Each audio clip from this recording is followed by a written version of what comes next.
Hi hello ಎಲ್ಲರಿಗೂ ನಮಸ್ಕಾರ. ನಾನು ನಿಮ್ಮ ವಿಜಯ್ ಮಾತಾಡ್ತಾ ಇದ್ದೀನಿ. ಮತ್ತೊಮ್ಮೆ ನಿಮ್ಮೆಲ್ರಿಗೂ welcome back to the cooking channel. ಇವತ್ತು ನಾನು ಈ ವಿಡಿಯೋದಲ್ಲಿ ನಿಮಗೊಂದು ಭಾಳ ಅಥೆಂಟಿಕ್ ಆಗಿರುವಂಥ ಮತ್ತು ರುಚಿಕರವಾಗಿರುವಂಥ ಆಂಧ್ರ ಶೈಲಿಯ ಕೋಡಿ ಕೂರ ಅಂದರೆ ಚಿಕನ್ ಕರಿನ ಹೇಗೆ ಮಾಡಬೇಕು ಅನ್ನೋದನ್ನು ತೋರಿಸ್ಕೊಡ್ತಾ ಇದ್ದೀನಿ. ಭಾಳ ಈಸಿಯಾಗಿ ಮತ್ತು ಭಾಳ ಇನ್ಸ್ಟೆಂಟಾಗಿ ಮಾಡ್ಬೋದಾದಂಥ ಒಂದು ಅದ್ಭುತವಾಗಿರುವಂಥ ಒಂದು ಚಿಕನ್ ಕರಿ ಇದು. ಈಗ ಇದಕ್ಕೆ ಬೇಕಾಗಿರುವಂಥ ಪದಾರ್ಥಗಳನ್ನ ನೋಡಿಕೊಂಡು ತದನಂತರ ಇದನ್ನು ಮಾಡುವಂಥ ವಿಧಾನಗಳನ್ನ ಈಗ ನೋಡ್ಕೋಣ ಬನ್ನಿ.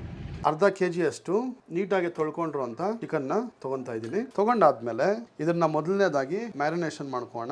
ಈಗ ಇದಕ್ಕೆ ಒಂದು ಅರ್ಧ ಟೀ ಸ್ಪೂನ್ ಅಷ್ಟು ಅರಿಶಿನ ಪೌಡರ್ನ ಹಾಕೊಂಡಿದ್ದೀನಿ. ಒಂದು ಅರ್ಧ ಟೀ ಸ್ಪೂನ್ ಅಷ್ಟು ಉಪ್ಪನ್ನ ಸೇರಿಸ್ಕೋಣ. ಉಪ್ಪು ಸ್ವಲ್ಪ ಹಾಕ್ಕೊಳ್ಳಿ, ಆಮೇಲೆ ಬೇಕಾದ್ರೆ ಟೇಸ್ಟಿಗೆ ತಕ್ಕನಂಗೆ ಅಡ್ಜಸ್ಟ್ ಮಾಡ್ಕೊಬೋದು. ನೀಟಾಗಿ ಇದನ್ನ ಈ ರೀತಿ ಕಲ್ಸ್ಕೊಂಬೋಣ. ಪೂರ್ತಿಯಾಗಿ ಕಲ್ಸಾದ್ಮೇಲೆ ಇದನ್ನ ಸುಮಾರು ಇವಾಗ ಒಂದು ಅರ್ಧ ಅವರ್ ಅಷ್ಟು ಮ್ಯಾರಿನೇಷನ್ಗೆ ಹೋಗೋಣ. 5 ಒಣಮೆಣಸಿನಕಾಯಿ, 1 ಇಂಚಷ್ಟು ಚಕ್ಕೆ, 3 ಏಲಕ್ಕಿ, ಲವಂಗ ಒಂದು 6, ಅರ್ಧ ಟೀ ಸ್ಪೂನ್ ಅಷ್ಟು ಸೋಂಪು, 1 ಟೀ ಸ್ಪೂನ್ ಅಷ್ಟು ಗಸಗಸೆ, 1.5 ಟೀ ಸ್ಪೂನ್ ಅಷ್ಟು ಧನಿಯಾ.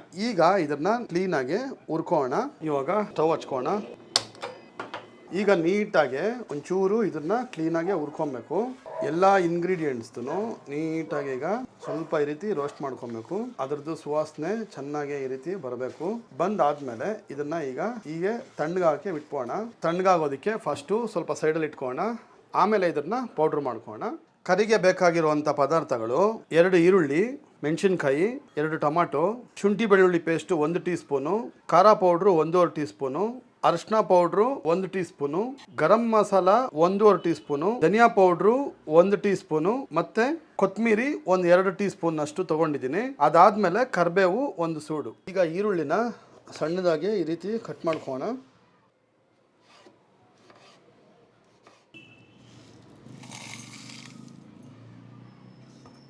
ಈಗ ಇದನ್ನ ಪೌಡ್ರ್ ಮಾಡ್ಕೊ. ನೋಡಿದ್ರಲ್ಲ, ಪೌಡ್ರ್ ಆಗಿದೆ. ಈಗ ಇದನ್ನು ಸೆಳಲಿಟ್ಕೊಳ್ಳೋಣ. ಈಗ ಇದನ್ನು ಕರಿ ರೆಡಿ ಮಾಡ್ಕೋಣ. ಮೊದಲನೇದಾಗಿ ಗ್ಯಾಸ್ ಅಂಟಿಸ್ಕೊಂಡಿದ್ದೀನಿ.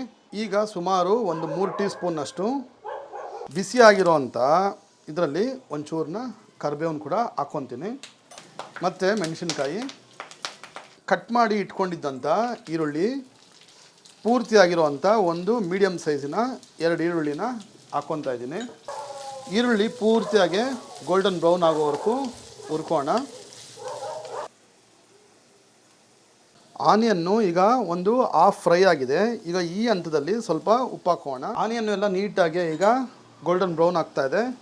ಈಗ ಈ ಹಂತದಲ್ಲಿ ನಾವು 1 ಟೀ ಸ್ಪೂನ್ ಅಷ್ಟು ಗಾರ್ಲಿಕ್ ಜಿಂಜರ್ ಪೇಸ್ಟ್ನ ಹಾಕ್ಕೊತಾ ಇದ್ದೀನಿ.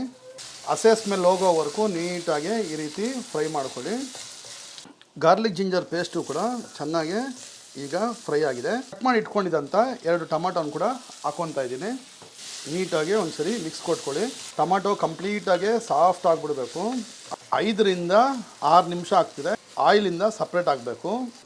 ರೈಸ್ ಜೊತೆಯಲ್ಲಿ ಇರ್ಬೋದು, ಇಲ್ಲಿದ್ರೆ ಚಪಾತಿ ಜೊತೆಯಲ್ಲಿ ಸ್ಪೈಸಿ ಆಗಿರೋವಂಥ ಒಂದು ಚಿಕನ್ ಕರಿ ಅನ್ಬೋದು. ಇದನ್ನು ನೋಡಿದ್ರಲ್ಲ, ಕಂಪ್ಲೀಟಾಗಿ ಟೊಮಾಟೊ ಆಯಿಲ್ ಬಿಟ್ಕೊತಾ ಇದೆ. ಈಗ ಪರ್ಫೆಕ್ಟ್ ಆಗಿದೆ. ಇದು ಮಿಕ್ಸಿನಲ್ಲಿ ಗ್ರೈಂಡ್ ಮಾಡ್ಕೊಂಡಿದ್ವಲ್ಲ, ಆ ಮಸಾಲಾನ ಸುಮಾರು ನಾನು 1 ಟೀ ಸ್ಪೂನ್ ಅಷ್ಟು ಈಗ ಮಸಾಲ ಹಾಕ್ಕೊತಾ ಇದ್ದೀನಿ.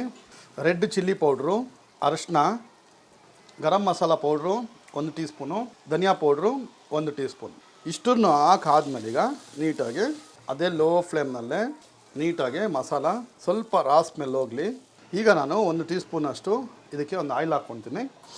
ಆಯಿಲ್ ಹಾಕ್ಕೊಂಡು ಆದಮೇಲೆ ಒಂದ್ಸರಿ ನೀಟಾಗಿ ಈ ರೀತಿ ಆಯಿಲ್ ಹಾಕೋದ್ರಿಂದ ನಮಗೆ ತಳ ಸೀದೋದಿಲ್ಲ. ಮಸಾಲ ರಾ ಸ್ಮೆಲ್ಲು ಹೋಗಿದ್ದಾಯಿತು. ಮ್ಯಾರಿನೇಷನ್ ಮಾಡಿ ಇಟ್ಕೊಂಡಿದ್ವಲ್ಲ, ಆ ಚಿಕನ್ನ ಸೇರಿಸ್ಕೊತಾ ಇದ್ದೀನಿ. ಒಂದು ಸರಿ ನೀಟಾಗಿ ಈ ರೀತಿ ಚಿಕನ್ ಹಾಕಾದ್ಮೇಲೆ ಸುಮಾರು ಒಂದು 5 ನಿಮಿಷ ಈಗಲೇ ಒಂದೇ ಫ್ಲೇಮ್ನಲ್ಲೇ ಇರಲಿ. ಚಿಕನಲ್ಲಿರುವಂಥ ನೀರಿನ ಅಂಶ ಎಲ್ಲ ಹೋಗಿ ಒಂಚೂರು ಹಿಂಗೆ ಚಿಕನ್ನು ಸಾಫ್ಟ್ ಆಗಬೇಕು. ಅಲ್ಲವರೆಗೂ ಇದೇ ರೀತಿ ಇರಲಿ. ಈಗ ನೋಡ್ಬೋದು ಕಂಪ್ಲೀಟಾಗಿ ಚಿಕನ್ನು ಫ್ರೈ ಆಗಿದೆ. ಈಗ ಸುಮಾರು ಒಂದು 10 ನಿಮಿಷ ಆಯಿತು. ಈ ಹಂತದಲ್ಲಿ ನಾನಿವಾಗ ಇದಕ್ಕೆ ನೀರನ್ನ ಆ್ಯಡ್ ಮಾಡ್ಕೊತಾ ಇದ್ದೀನಿ. ನನ್ನ ಕನ್ಸಿಸ್ಟೆನ್ಸಿ ನೋಡಿಕೊಂಡು ನನಗೆ ಬೇಕಾರೋ ಅಷ್ಟು ಕನ್ಸಿಸ್ಟೆನ್ಸಿಗೆ ನಾನು ಸುಮಾರು ಒಂದು 1/4 ಲೀಟ್ರ್ ನೀರಷ್ಟು ಹಾಕ್ಕೊಂಡಿದ್ದೀನಿ. ಒಂದು ಸರಿ ಉಪ್ಪು ಆಗಿದೆ ಅಂತ ಚೆಕ್ ಮಾಡ್ಕೋಣ. ಉಪ್ಪೆಲ್ಲ ತುಂಬ ಕರೆಕ್ಟಾಗಿದೆ. ಈಗ ಇದನ್ನು ಲೋ ಫ್ಲೇಮ್ನಲ್ಲೇ ಸುಮಾರು ಒಂದು 10 ರಿಂದ 15 ನಿಮಿಷವರೆಗೂ ಇದನ್ನ ಹಿಂಗೆ ಇಟ್ಕೊಂಡ್ರೋಣ. ನೋಡಿರಲ್ಲ ಎಣ್ಣೆ ಎಷ್ಟು ಚೆನ್ನಾಗಿ ಸಪ್ರೇಟಾಗಿ ಬಿಟ್ಕೊಂಡಿದೆ. ಚಿಕನ್ನು ಕಂಪ್ಲೀಟಾಗಿ ಈಗ ಬಾಯ್ಲ್ ಆಗಿದೆ. ಈಗ ಈ ಹಂತದಲ್ಲಿ ನಾನು ಗಾರ್ನಿಷಿಂಗ್ಗೋಸ್ಕರ ಸ್ವಲ್ಪ ಕೊತ್ತಂಬರಿನ ಹಾಕ್ಕೊತಾ ಇದ್ದೀನಿ. ಕಂಪ್ಲೀಟಾಗಿ ರೆಡಿ ಆಗಿದೆ. ಈಗ ಈ ಹಂತದಲ್ಲಿ ಒಂಚೂರು ಗಾರ್ನಿಷಿಂಗ್ ಮಾಡೋಣ. ಲೈಮ್ ಬಂದು ಆಪ್ಷನ್ನು.